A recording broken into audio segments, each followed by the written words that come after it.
Hello everyone and welcome to a quick Windows tutorial. In today's video I want to show you how to create a website shortcut on your desktop. There are two simple ways to do this.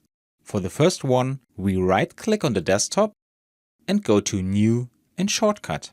Here we now have the possibility to enter a website. It is important that we start this with www so that Windows knows that we want to create a shortcut to a website.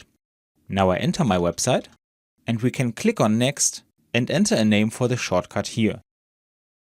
When we are done, we click on Finish, and now we have created our shortcut to Google.